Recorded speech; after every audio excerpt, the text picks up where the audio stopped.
right, guys, welcome back to the XG podcast with Jerry and Jesse. This is episode, I want to say 39. Yeah, I was gonna say I think it's 39, but yeah, today we're switching it up. Jesse's gonna be gone to Mexico for vacation for 1 week, and we're recording this episode a little bit early. We're not gonna really do our regular predictions, even though I'm doing pretty well right now. Listen, my hate watch this year has been god awful. Yeah, it's been pretty bad. But yeah, there's a couple of like news going around right now. We could have low key analyzed the FIFA World 11. What is it? The best Pro 11 or whatever. That was better than the other one. Remember what we were going over? Yeah, the FIFA best or whatever from that term. It's better, but it's still, No, they got rid of the fucking bad ones like Mbappe and the goalkeeper. yeah. But it's weird how there's so many different awards now, and how everything could be different. Because you would expect like there'd be a consensus on like who was the best players for the past year, but no, it's apparently different for each one. Yeah. But this 11 would never defeat the 2014-2015 one where it was like nothing but La Liga. I think it was 13-14 actually, or even either one of those years. Then 2010s was like probably the best ones. I think it was like 2010 till 2016, 2017. It was like straight La Liga. Yeah. What is it? The League of the Stars? That's what they say now. Yeah. What it is? They still have all the stars, best players in the world, but yeah, can't complain. And who was it? Vinicius won the best player. Yeah. Now it's accredited as now it has credit, Jesse. Before people were saying that it doesn't. Well, I think it's kind of crazy that Rodri didn't show up to the award ceremony and he didn't get any slack. Yeah, it's all PR. Yeah, it's all PR. It's crazy. It is. Some people are trying to go after others, but it's tough. But the bigger one was Emi Martinez or Dibu. He won back-to-back best goalkeeper. Yeah, but he didn't win the Premier League goalie of the year. I don't know, man. Raya, explain it to me. Like, who won the Premier League goalie of the year? Raya. Just because of the clean sheets. Remember we said this. Like, yeah. Like that doesn't explain anything for a goalie because like that you could say that was mostly the defense. Yeah, clean sheets are not everything goalie. They should go off of saves. Like save percentage and things like that. But even then, I feel like it doesn't tell you the true story because like there's certain goalies that just have a presence that like make you feel like, oh, I'm not gonna score. Yeah. And I feel like those are the truly terrifying goalies, and David Raya does not exude that at all. No, didn't he get conceded on like 3 goals against Southampton or something? I don't know, 4, but what can you do? But yeah, this one has a little bit more credit. It's voted by players, some journalists, but a lot of it is player voted, which is cool to see. And Messi got in 6th place. Like I said, Jerry, awards mean nothing to me. Yeah. Especially when journalists are involved, because have you seen so many like journalists actually come out and give their opinion about who they voted for, and it was just all bias. Yeah, it is. Then why are they even doing this? They gotta represent their country, and yeah, there's some really bad ones. I forgot which Ballon d'Or was it, but it was like African country, and they voted for some player that played in their African country. Yeah. It's like, okay, not even to consider Messi or Ronaldo in this debate. Just let me put my guy in. It was like that. Similarly, you remember like the guy from the Saudi leagues who scored like something like 60 goals, and they voted for him, and it was like, but he scored more goals than Messi and Ronaldo. I'm like, yeah, but look at the league he was playing at. Yeah. Do you think they would credit that league even more now that it's pretty much became the Turkish league? Well, what the Turkish league used to be, or like just a bunch of star players. You think, say Ronaldo or Neymar or someone in the Saudi league scores 70 goals in that season, do you think they have a chance to win like the best or something like that? I think it's much more likely now, yes, because there's more. I feel like people are giving it a lot more credit, Yeah. and especially because they're actually competing in like against some actually decent teams. Mm-hmm. No, you're good. Okay. Yeah, 'cause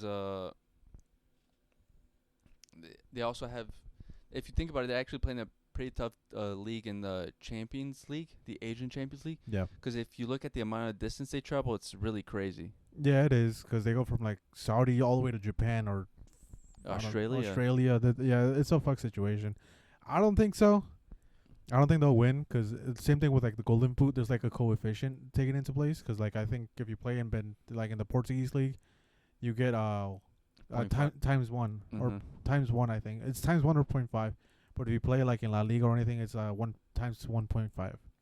Yeah, I feel like the only way they win is like if they have such a historic season. Similar than baseball, like for like a pitcher win MVP, like they have to have a historical season that like won't be repeated again. But then again, also no one else from any major league can have like a good season. Like Yeah, even just like a semi good season will just put them ahead. yeah, Just because the credit for like actually playing in the real like league. yeah. It'll be kind of crazy though. I think they do probably have a good chance if they're like around 100 goals for that one season. Yes, that'll Yeah, be crazy. they'll have to score 100 goals, but like I feel like no one else has to get Yeah, above like 20 or something. no more than 30. Yeah, Yeah, because even 30, and then say they win the league or like Champions League, people will still give it to them. yeah. I was gonna say if all the other trophies are like scarce, like those kinds of leagues, Mhm. same thing. Like everything's scarce. I think maybe it has a chance, but again, you have to have huge PR. Probably the one that could win it is either Ronaldo or Neymar, because Yeah. of that. Because you can see right now, like Messi has the PR for it, and he's going for what I think. Again, he was in like sixth in ranking for the best, Mhm. even though he was playing in MLS. Same thing with the Copa America. Wasn't his best tournament, but he's still up there. Yeah. It's like awards are driven so much by PR now that Mhm. it almost doesn't matter as much what you do on the field. Before you were strictly judged on just like your statistics to a degree and also what you won. Yeah, you were. So it's definitely harder now to win. Again, we're waiting for someone to put up Messi Ronaldo numbers from like that string of years. I wish it was a thing, but doesn't look likely. Lewandowski was in good track, but now he's He's done. He's on the he decline. slept on the wrong slept wrong something. His fucking back hurts. He's been missing chances. It's kind of chalked. But it's crazy because when we were watching peak Ronaldo and Messi going back to back, dropping these crazy numbers, and it was like historical, and we didn't appreciate it at the time because we're just like, oh, they're gonna do it again next year and next year, and now we're looking for like the other players that are supposed to be like superstars, taking care of like the new generation, like Haaland and Yeah. Mbappe, and we're just like, damn, Yeah, that's it's crazy not the how same. once in a lifetime players actually are. Yeah. And I still find myself looking back at YouTube or even TikTok videos of like the old highlights. It brings back nostalgia. Maybe I'm looking at it through nostalgic eyes, but again, we're probably not gonna live that for a couple of years. Yeah, well, even because they compare them to like their play style sometimes, and then I go back and look at the games, Yeah. and I'm like, it's completely different. Like the things that they were doing was outrageous. What some people would say chances for them are not chances for anyone else. Yeah. And even to think, dude, they would have like not even like one or two chances. They have multiple chances. What their goal ratio was insane. It was like a guaranteed goal. I wonder what the odds would be right now. Like, say this was or even betting was back then. Thing Mhm. back then in the U.S. What Messi and Ronaldo's odds are for like anytime goal score. Like that's guaranteed money. I'm putting up my life savings on that every game. Yeah, they might not. They might have not done Ronaldo and Messi just because the odds would be so stacked against the house. Well, think about it too. It's the U.S. Yeah. Like the U.S. Like when betting was first legal in Illinois, the odds were fucking crazy. Like Barcelona, or Real Madrid when they were like, I think what was it like? It was added in the COVID year, so Messi was still there. Right, so when Real Madrid was doing the La Liga run, their odds were pretty crazy. They were at home and their odds were like plus 150, 160, Uh-huh. and it's still pretty fucking good. Like compared to right now, like right now if they play at home, it's like minus 250, it's minus 300, depending who they're playing La Liga.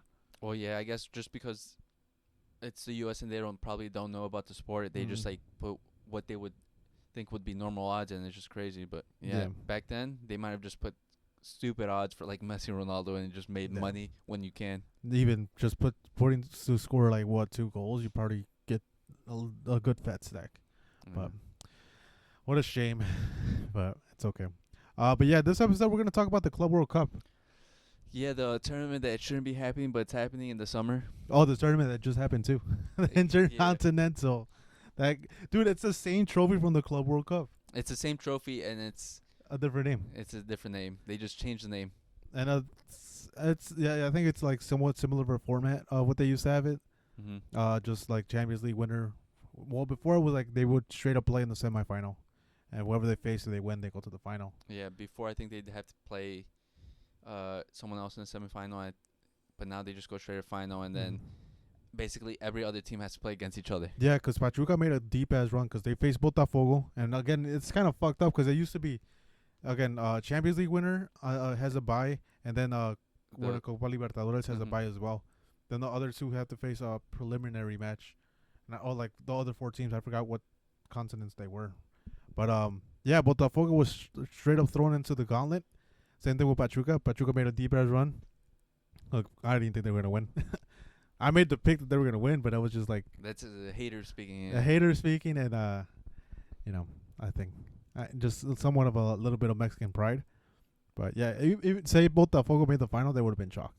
Yeah. But I mean, you say Mexican pride, but how many Mexican players were on that field? A decent amount. They were playing a young Mexican player.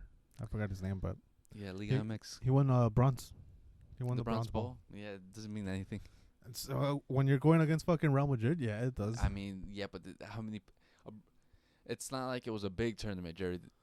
Yeah, that's the thing too. Well, it was. It used to be a big tournament. Not anymore. I wonder who gets the crust now. Do you think it's still that same tournament? I have no idea, cause I think so because I don't think the other one's supposed to happen for like. I think they're trying to do it like the World Cup, so they're trying to do it every 4 years to like build up the The Club World Cup, the Yeah. new one.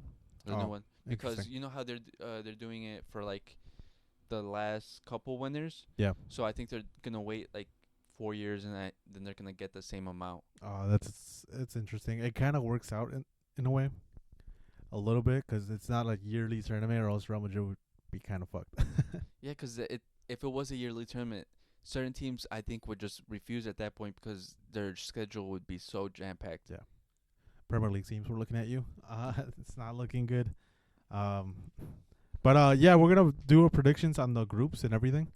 I have the groups pulled up, and we're gonna obviously start. It's only top two go through, and then they go into a knockout round. We're not gonna do the knockout stage because we're still beyond 6 months away from that. Yes. But yeah, we're just gonna give our picks for that. Group A: Palmeiras, Porto, Al Ahly, and Inter Miami, the one that got invited. Yeah, it's crazy how Inter Miami made it. Yeah. Yeah. Everyone else qualified, but yeah, these guys are like, oh, you're the host country. You get in. Yeah. Not even LA Galaxy. No, it's crazy how that happened. Well, LA Galaxy. Well, they did just win the cup, but yeah, it's crazy how it happens. Even like Cincinnati. Yeah, it's crazy how Miami got it there. And shout out David Beckham. David Beckham. Yeah, sure. Yeah, it was a huge PR thing. But who do you got? Jerry, you really gotta ask? I think it's pretty obvious here. I got Porto and Palmeiras. I got Porto. I obviously want to say Inter Miami. That's biases and everything aside. I think they could be Al Ahly. I think Palmeiras is the tough one for Inter Miami to go through, because I think Porto's a straight up loss. Go ahead. I think the Palmeiras is such a flip coin because depending on it's gonna be the summer, Yeah, and during their tournament. Yeah, and they might get gutted during the transfer window. Yeah. Because I know their center back is also being linked to a move, and a couple other players. The So Chelsea winger. yeah, so depending on how it goes, the squad might just be gutted, and they just might not do good. But I'm making this prediction with the hope that they keep their players, so Miami I don't have to see them anymore. I got Inter Miami and Porto. Inter Miami qualifies as second. Miami has defense issues. I think they're gonna solve it this whatever transfer window they have. I don't know what it is. They're gonna solve it, and of course, being the best MLS team, and they also have the advantage of not traveling. Wait, not the best MLS team? They didn't even win the the league. Who won the league? LA. Did anyone watch it? No. Dude, and Messi and Suarez in all their eyes, they got a trophy. They probably think they won the league. I know. But isn't Suarez out of contract? Isn't he waiting for a new contract? Does he resign, Jerry? I think he resigns. That's But- Messi's best friend. One of the top goal scorers. He's on one knee. Yeah, but also isn't this a very aging squad? Because they still got Luis Suarez, who's on one knee, and then they also have Jordi Alba, and then Busquets. Yeah, it's a retirement league, dude. It's a retirement home, dude. It is. And And I think they're trying to get Modric too. yeah. They're gonna try to get Modric. There's rumors that Neymar wants to go to Inter Miami. He bought a house in Miami. It's really a retirement home, huh? It is. And what better place to have it than Miami? But yeah, those are mine too. This next one is probably the group of death. Group B. Yeah, this group. You look at it and you're like, certain teams got screwed over. Oh, yeah, poor Seattle Sounders. It's Seattle Sounders, Botafogo, Atletico Madrid, and PSG. I think this is the most straight up group out of all of them. Yeah, if PSG doesn't qualify, I Heads will I be don't know. dropped. I Yeah, think because at this point, like the PSG squads, they spend so much money, they're expecting a trophy at some point. yeah. I think at this point, if they don't qualify, this kind of project, PSG project, is kind of dead. And In the water. also, Atletico Madrid, I think they, I think they see this as a chance to win something too. Yeah, it's a huge thing. Intercontinental title, you got to go for it. And how they're playing right now, they're playing really good. Julian Alvarez is definitely paying off. We'll see how it goes this weekend for Barca, RAP. But yeah, I think it's a clear cut. Botafogo, I wish they would have a chance. They might surprise someone, maybe against PSG, against Atletico Madrid. No.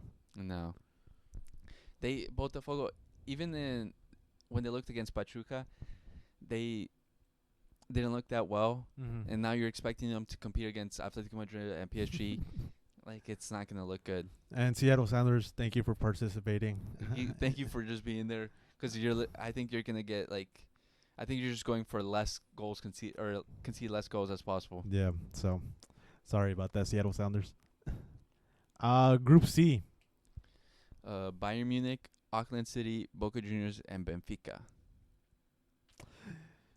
Do you think this is just heavy for the Europeans? Like, I think so. It should be easy rides for Europeans, but it's like any tournament. If you underestimate them too much, you might just get, we might see.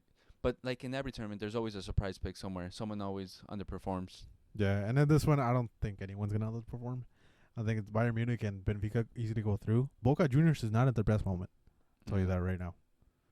And also, don't they have the ex Chivas coach, or is that River? I can't think of it. Almeida? No, I don't think they have Almeida. Are you talking about Almeida? He has long hair. I think so. I don't think so. The Boca Juniors, they just changed coach too, but they're like going through a crisis right now. So, but yeah, give me Bayern Munich and Benfica. Yeah, it should be Benfica and Bayern Munich. Auckland City, maybe they could surprise. What is it, Australian team? Yeah, I believe so. So, I don't know. I mean, they won the Asian Champions League, so they might have some quality, but I just don't see it. They could probably be Boca. I think that's what they're probably aiming for. Boca and Benfica. Again, Bayern Munich, it intimidates a lot. Whatever team you are, if you see Bayern Munich's name, you're probably thinking of the team that destroys Barca every single time. Yeah, you think of like Giants, even though there's still like name value to them, Yeah. but they're like not the same as before. So maybe they could pull an upset if they go with the right mindset. Yeah, they don't provide mercy at all. So if they score 500 in the first half, get ready for the second half because they might going to score 5 more.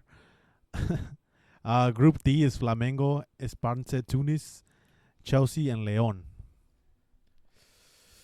Oof. I want to go with the Chelsea and Leon. Yeah, my bias is coming out. I want to go Chelsea and Leon too.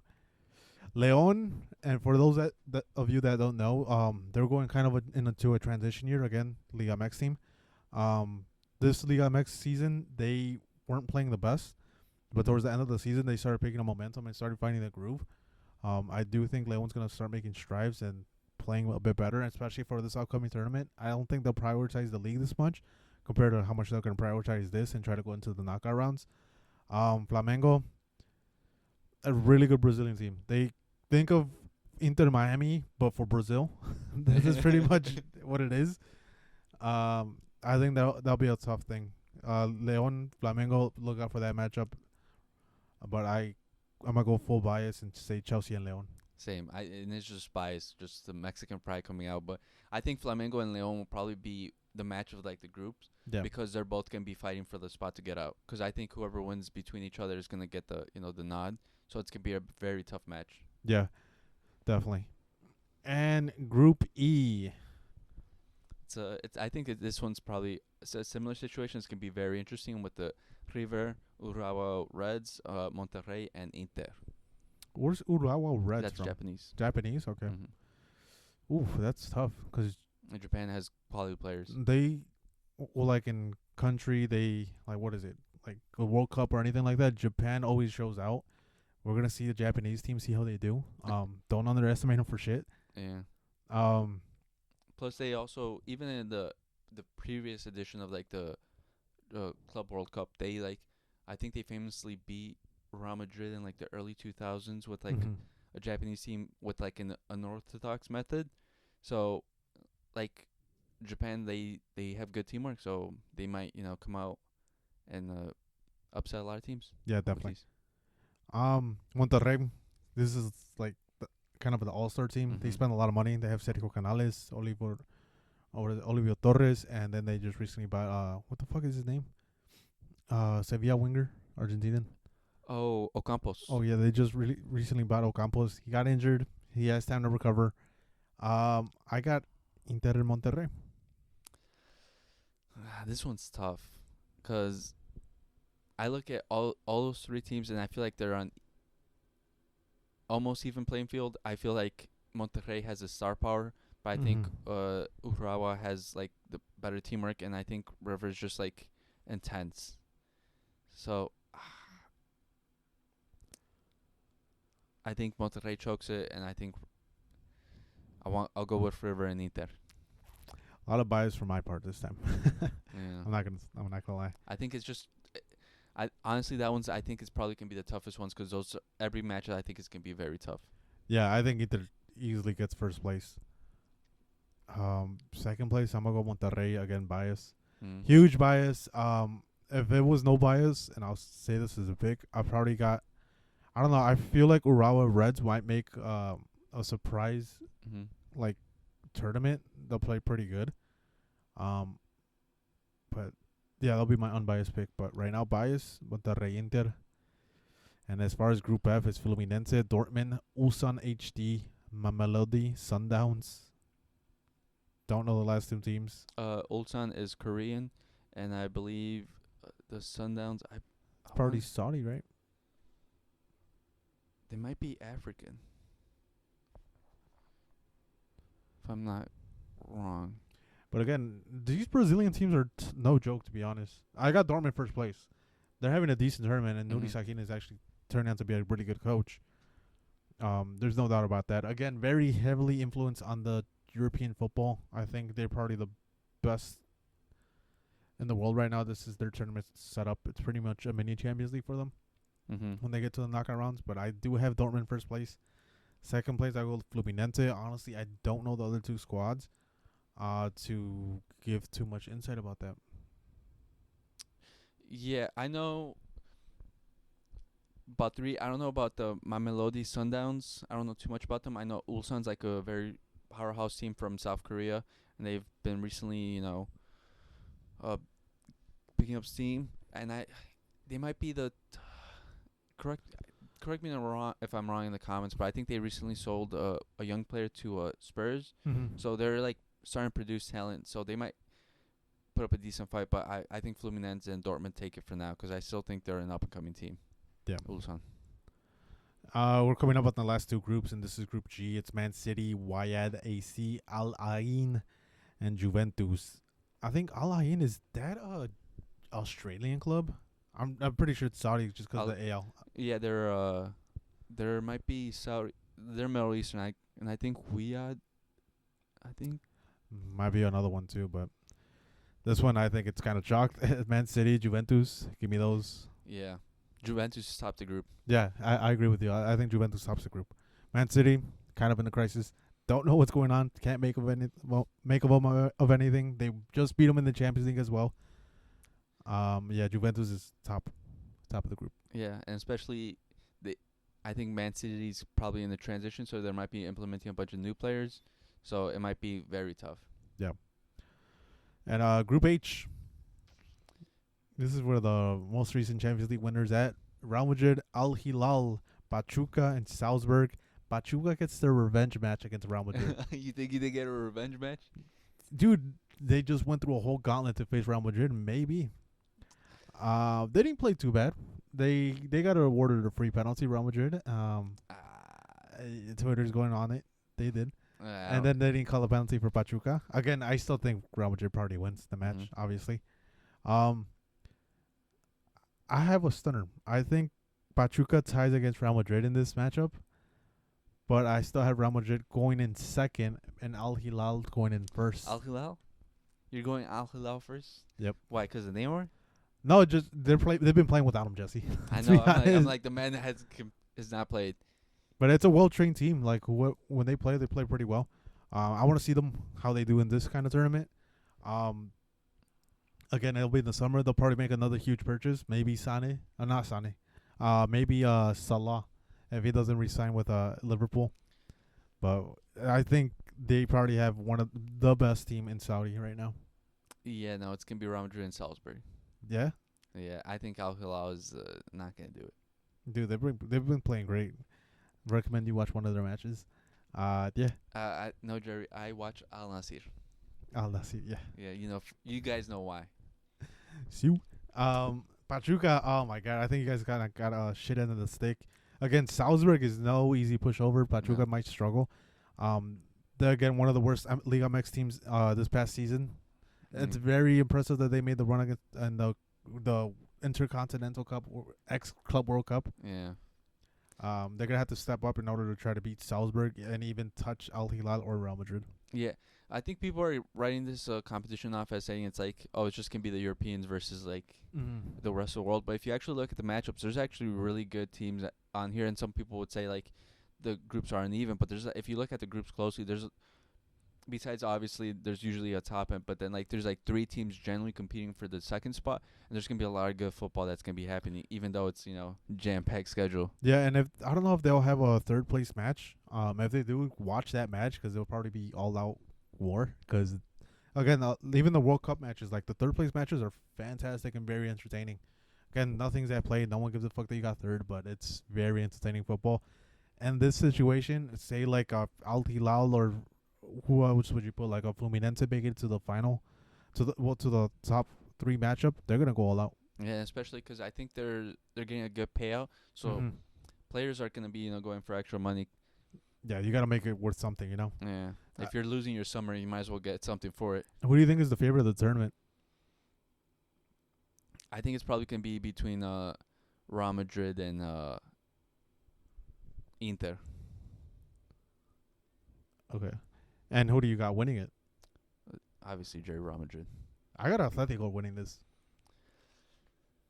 I don't know, because the reason why is because after a grueling season and then going into that, I feel like the players might be burnt out, especially with the Atletico Madrid style, because the amount of running and physical, toll on their body is going to be tough, especially with the additional games currently added to the schedule. Yeah. Now and with this now, it might be a lot for them, but I say that, but also Real Madrid has a very thin squad, and we've been running thin on injuries, so they might just be also massive burnout. Yeah, I was gonna say you kind of pick Real Madrid and very thin squad. They don't have center backs. Yeah, Jerry, this is bias, complete bias. Yeah, it probably is. Again, you said Inter's a favorite. I don't. On paper, they probably are. Another squad that's aging. It's one of the oldest squads, if not the oldest squad in Italy. I don't know if they'll keep up in the summer, especially with that summer heat. Because in the U.S., summer heat is no joke either. Especially in Florida, that humidity is gonna be very tough. Are all the matches in Florida? I think most are. So yeah, and we've went. I think what was it, this past tournament, the Copa America? I personally witnessed one of the matches. It was the Canada match. A linesman straight up faint, just from how hot it was. So Inter's gonna they're gonna struggle. Yeah, it's gonna be tough, but I also think like the experience of being in the knockout competition is no joke, because like just knowing how to play knockout matches is very different to playing a league. Yeah. And I think that's gonna set a lot of teams apart. Like considering like these teams are all winners in their own right, but there's a certain difference between like winning it in a certain league compared to like winning it like in Europe. Yep. And actually, the Club World Cup tickets just went on sale too. I think yesterday. My brother hit me up, Edu. It's like, hey, Club World Cup tickets are on sale. Let me know if you want to go. I'm debating going. I don't know about you. Maybe we could try to go to a match or something. I know you're gonna want to go to a Real Madrid one. I don't. If I do, I'm going with my Barca shirt. I don't care, Jesse. I've seen people do it, and I'll do it. They in the Barca home game they don't let them wear Real Madrid shirt outside of the away section, so they force you to throw it away before you enter. I've seen worse too. There's Yeah. other places. I think was it? I forgot where. Once in Argentina, they don't let any away fans in at all. Yeah, So yeah. They also yeah, in Argentina when they're leaving, they actually have the police surrounds like the home or like the away fans, and then they make them wait like 30 minutes to an hour so the both teams can leave so they don't get like assaulted. I think that's in a lot of A lot of as far South as America. as far as Europe, they just surround the fans. They don't let them like even so everyone else gets dispersed. Especially those English fans, they're known to be very rowdy. Hey, you know what's crazy? They're known to be like uh big drinkers, but they just get drunk because they can't handle their alcohol. Yeah, that's to be honest. I don't know if you've seen the documentary on Netflix. The Wembley when was it the Euro? Yeah, The Euro one. They made a whole documentary about that and how it was a shit show. And yeah, they just let everyone get drunk, plastered everyone trying to get in. They rushed the arena, so um, yeah, a lot of security measures have to be taken specifically for specific groups of people. Argentina, again, they don't let away fans. They just don't want to deal with it. English, they just learned it. U.S., we'll see how the U.S. does with the security. well, honestly, we previously mentioned during the Copa America that we were disappointed with the some things that the U.S. handled. Like we mentioned, like I think who was it, Shakira? They had, like a halftime show and it delayed the I wasn't Shakira. or who there's a performance. Yeah, well, there was, but I forgot who.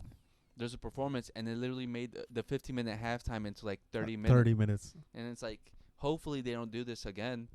And also and I think one of the semifinals or the finals, they were having trouble with like letting fans in or like and things like that. And I'm just like, hopefully they learn from this and hopefully this tournament's better managed. Yeah, we'll see how it goes. I'll probably be handled better. There's gonna be a few hiccups, but hopefully not as big as a hiccup that happened in the Copa America final. Um, I think the Hard Rock is hosting another one, a couple games, so we'll see how well enforced they are, because people are gonna try to sneak in. Yeah, it's gonna be tough, and especially 'cause this is such a wide world tournament, so there's gonna be a lot of tourists. So hopefully they learn how to handle it even better, 'cause it's just not gonna be like normal fans. And please let the fans in beforehand. I went to the Argentina versus Ecuador game. It was a friendly. It was a friendly. Yeah, it was a Mhm. friendly. And I went. We went in early. Well, we tried to go in early, and they're like, "Oh no, you guys can't go in until an hour and a half before the match." I'm like, "Bro, we're already here. Just let us in the fucking stadium." I don't know why that's a thing. Just let me in, dude. What am I gonna do? Run on the field? No, there's no one there. Yeah, it's so weird 'cause I feel like they get it from like NFL where there's tailgating and things like that. Mhm. But we're like, that's not us. We just literally just want to go in, get ready, prepare to watch the match. Yeah, you could just straight up eat, have dinner right there, drink a couple beers. Not even that, like it also diminishes like the whole like delay of people trying to get in or anything like that. Because that's what I think what was one of the main causes. They should have just let anyone go in the stadium, or like as long as you have a ticket, go into the stadium early. And plus, we also want to see them like how they're warming up and things like that, 'cause that's also very interesting, like in soccer, 'cause like they're doing vastly different things than they would do like in American football or basketball or things like that. Yeah, you see someone like I think Neymar always like juggles the ball, or even the ping passes between Messi and whoever it is. Like Or- those are amazing to watch. Or even when they're doing the rondo and it's just like, oh, it's like you're seeing it like, damn, that's crazy speed that they're doing and the ball control that they have. It's like, oh, this is why they're pros. Yeah. So America get it right. We'll see how it goes though. Yeah. Hire me as a security manager, please don't. But- I'll probably make it worse. You'll probably charge the people, let them in, and then keep the money. Honestly, oh, it's a closed event. Just have me watch the whole game by Mhm. myself, like a king. Start applauding. But also, guys, again, hit up a Man City and tell them I'm ready to be the general manager. January's coming up, and I need my time to get the transfer window ready. Bet I can build you the squad. Whatever you say. But as far as transfer news, the biggest one that came out was Rashford. He came out with He what was wants it? to leave. A statement. He wants to leave. He wants to leave. About time. Yeah, he should have made this a couple of seasons ago. I think he probably does get the January exit. It's not looking good with him and the current head coach. Where do you think he goes? What are the best landing spots for Rashford? Don't say retirement. I want you to take it seriously and ask. He's still young. The retirement home of Saudi. You think he'll make that money? I think so, because everything he's shown is hasn't shown that football is his priority. Mm-hmm. Like he's made a lot of money with Man U. He doesn't, he's not very disciplined with the way he's approaching the game. So it doesn't show anything that he cares about winning. Because if he did, he would have made an actual effort to like not let Man U get to the spot, or like at least himself. So I saw a lot of people were linking him to like Arsenal and other teams like that. So like maybe there if he wants to like get payback to like Man U. Yeah.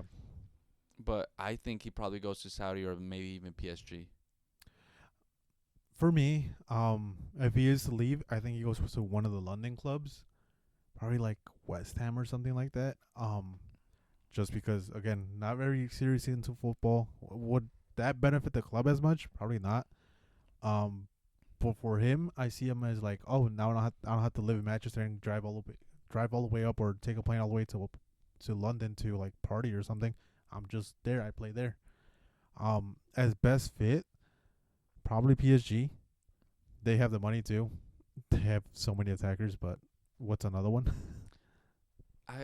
I can't see West Ham just because I don't think they will balk at his wage demands, because his current wage is like stupid. Yeah. But I think if for his best fit, I think he would probably fit really well in Bayern. Yeah.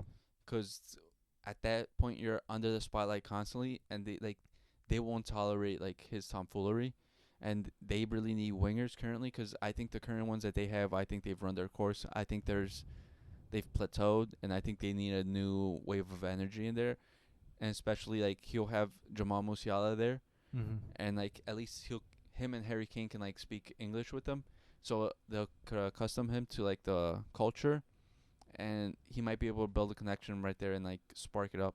Yeah. I like the Bayern thing. Again, that's the whole thing. Like Bayern, can they afford Rashford? Again, how much are they gonna sell Rashford for? Like Yeah. his valuation was like 80 million over the summer. I wonder what it is right now. Probably not that, but But remember, Jerry, he's a young he's a young prospect. prospect, and he's English, so that English tax is always crazy. Or do you think? I think another one I was thinking was AC Milan. It's a team that has revitalized players' careers. Pulisic, Olivier Giroud, Theo Hernandez too. Because he didn't have a good stint with Real Madrid. Then he went over there and killed it. So I think it's a good one too. Again, it all depends how much they're gonna spend. I think it's still it's a good spot for him, and especially it's a replacement for Lau, because Leao is probably not gonna stay in the club long term. Yeah. I just think it just all depends on like Rashford's attitude, Yeah. and I feel like depending on the club he goes, it all just depends on him really. And I think it's finally time for him to grow up and not be like, I think the being mentioned in the Premier League Young Player Award, I think it's got into his head, and he's still think I got time. Like you're like 28, like you gotta grow up and like realize you don't have many years of your career left, and like you gotta get ready. He has to. He has to, dude. Again, Atletico Madrid, hell no, you're probably get cooked and Yeah, ostracized by the club. yeah, Diego Simeone is not with that. Barca was linked to him, but again, Barca has another money situation, so we're trying to register Dani Olmo before we could even try to buy another player. As far as any other club, I don't think he goes. Well, League One was the PSG. I don't know. I see him hard to stay in England as much as he wants to, and especially Man U will probably want to sell him outside of England. I think he either goes to Germany, which is Bayern, League One, Saudi, or Serie A. Serie A, I don't think so, just because I don't think they might not have the money, so it just leaves it up to those three. Yeah, I think Serie A would probably be one of his better fits, Mm-hmm. because like we said, they're currently experiencing a renaissance in like coaching, so they're like very good coach teams.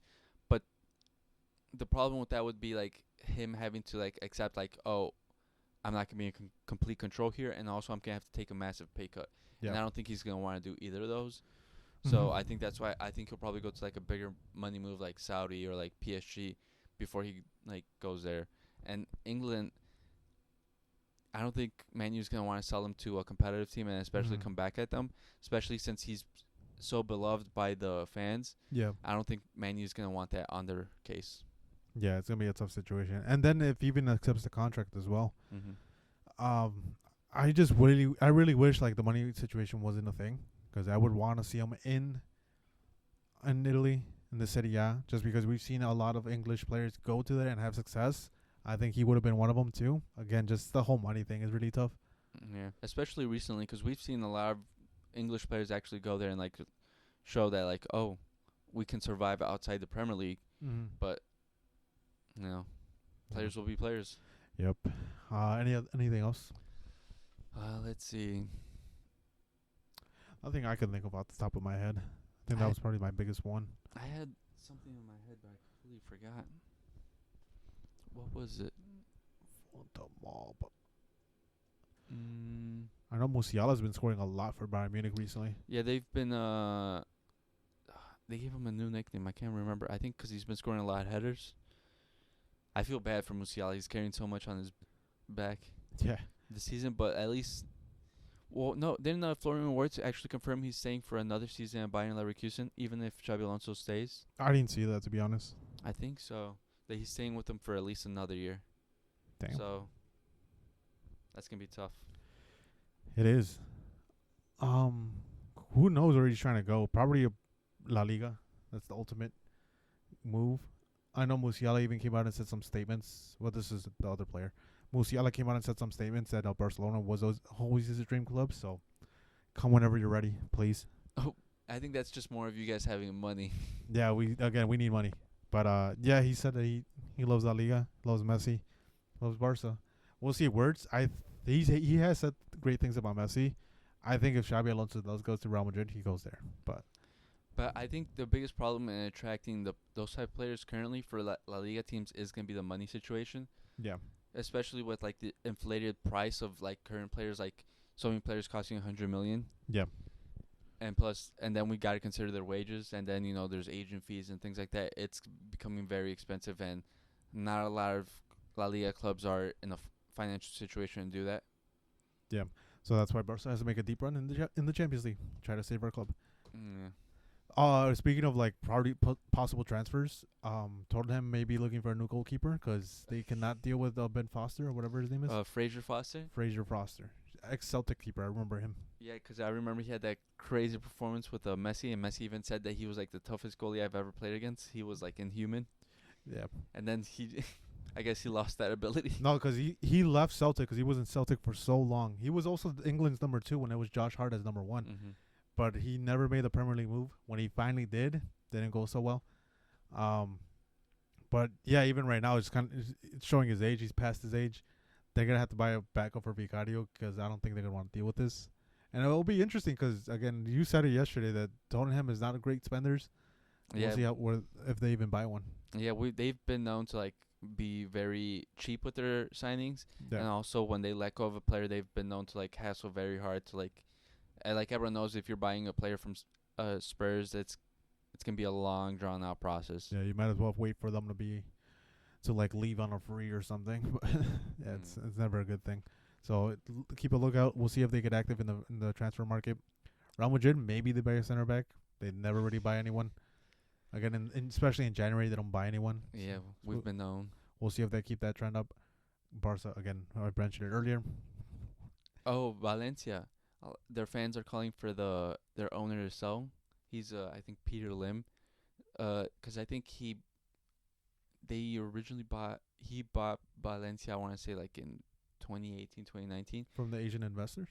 Yeah, from another previous, because the fans were complaining about the previous investors that saying that are awful, and then when he came in, they're like, "Oh, thank God," they're all happy, and then they're like, it was like they're at their peak. They're like a European powerhouse because they had just won like I think Copa del Rey, and they're like competing in European wise, and they're like close to the top of the table, and now they're like in this horrible situation, and they're like, "Please sell the club. Please. You're destroying it." The grass isn't always greener. Yeah, it's crazy 'cause I feel like there's so many people buying clubs and they're trying to think it's like an investment opportunity just to make money, but like you gotta realize You gotta run it well. yeah, you gotta run it well, and you just can't take completely from the club Mm-hmm. 'cause as he from that squad, he just sold their best players, their best young talent, and just kept the money to himself. And he's like, oh, they're just gonna keep producing players and just gonna be like smart tact in the transfer market and just get another like hidden gem. And it's like that doesn't happen all the time. No, I'm surprised like more La Liga teams or even like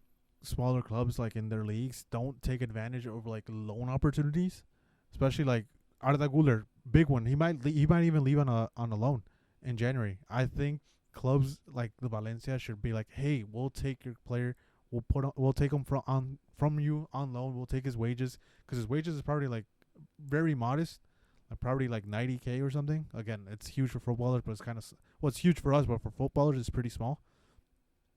And you could tell them like straight up all the conditions, like, oh, we'll play him every game we can. If you don't want him to play this game, don't play him. If you give us, we'll send them to your medical doctor or something. But they gotta take advantage of those situations because there's not always where you create gem after gem after gem.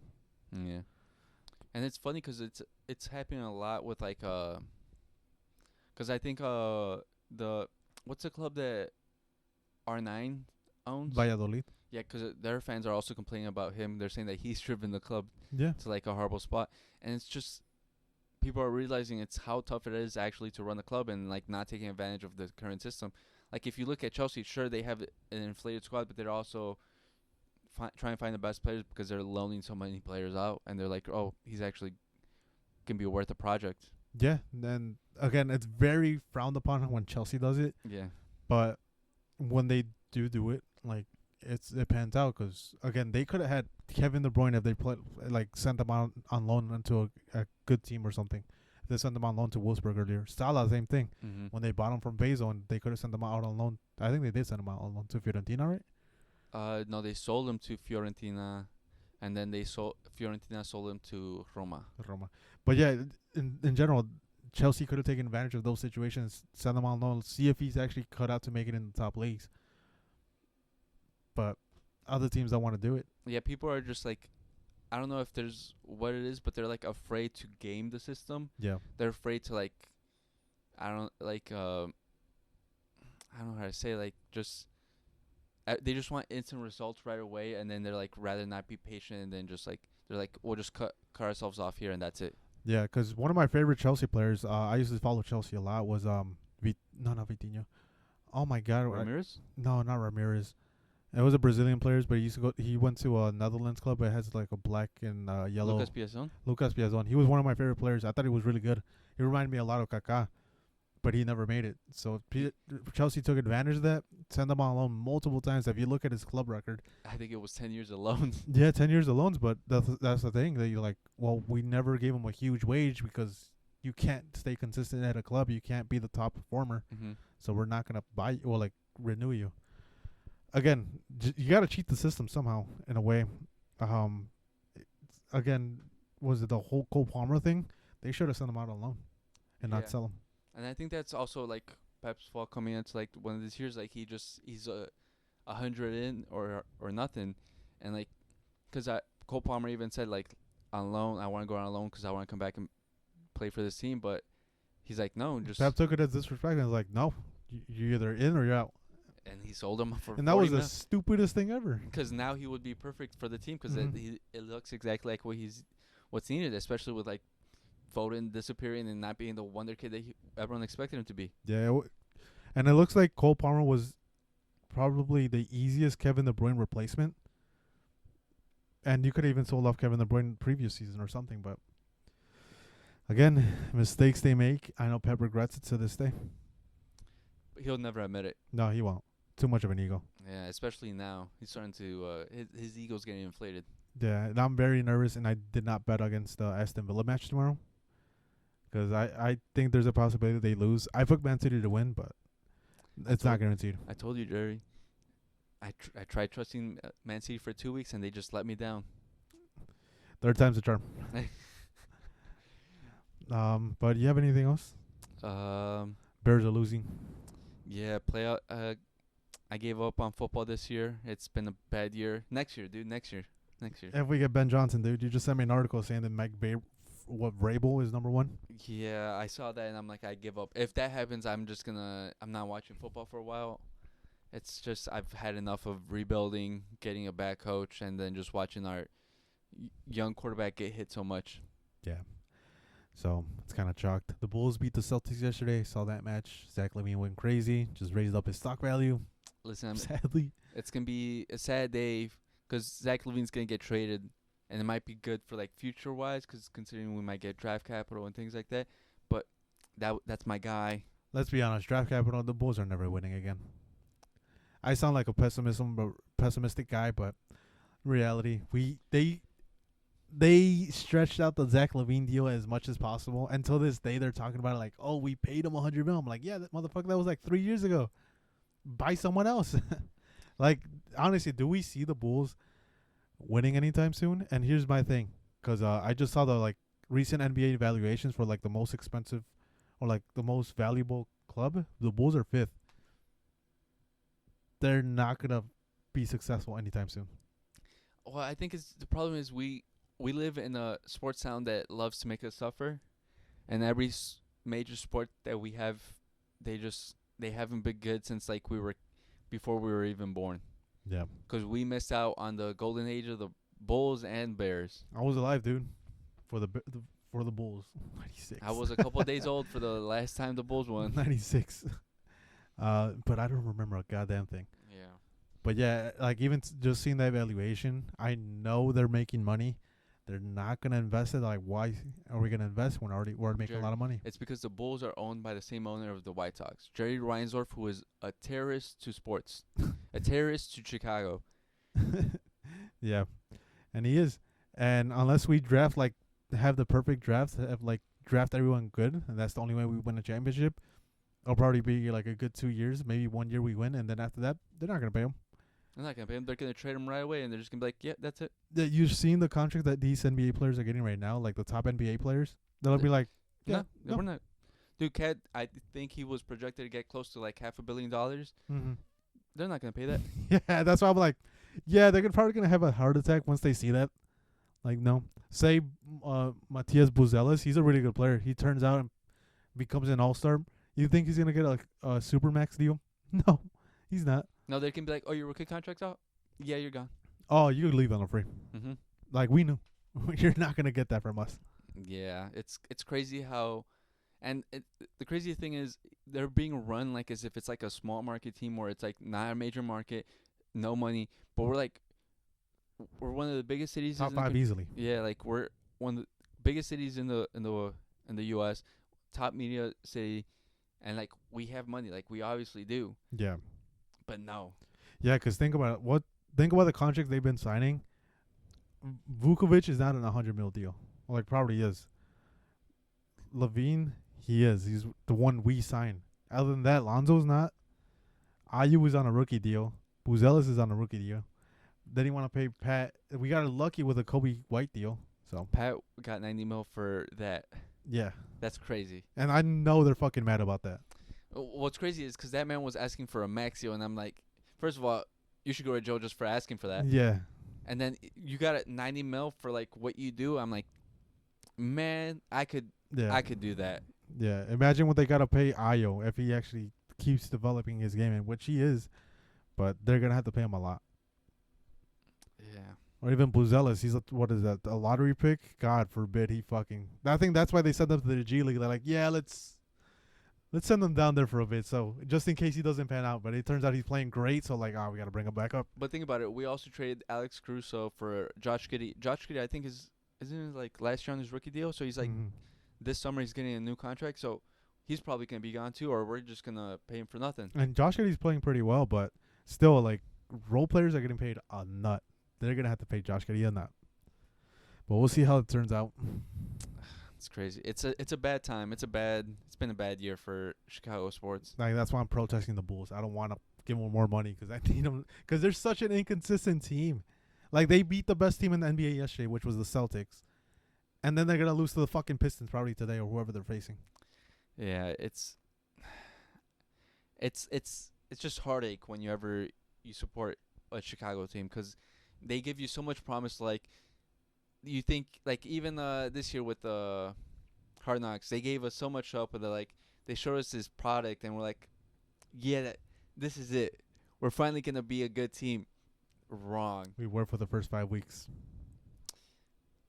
Yeah, and they try to make us like Matt Eberflus because he got a haircut with a beard and all these and a fade, and it turns out he was a terrorist of football. Yeah, you could go take your beard and fade out somewhere else.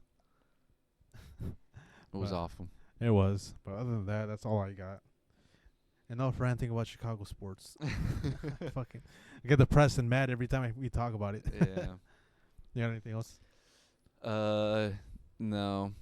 Shout out to the new commenter. Appreciate you. Yeah, you're our new favorite fan. You are, dude. Send this to a friend, and shout out to anyone that's watching. We're getting consistent viewers. We don't know who the viewers are, but let us know who you are. Again, we appreciate you. I know it's been 38, 39 weeks. 39 straight weeks. We used to record double episodes, but yeah, just in general. Yeah, it's been almost a whole year Mm-hmm. of consistently uploading about it each week. Well, sometimes off, but that was an overload of. Yeah. But yeah, thank you, and let us know more about like your thoughts. We're always open to suggestions, and let us know what you guys want us to hear us talk about. For sure. Peace. Peace.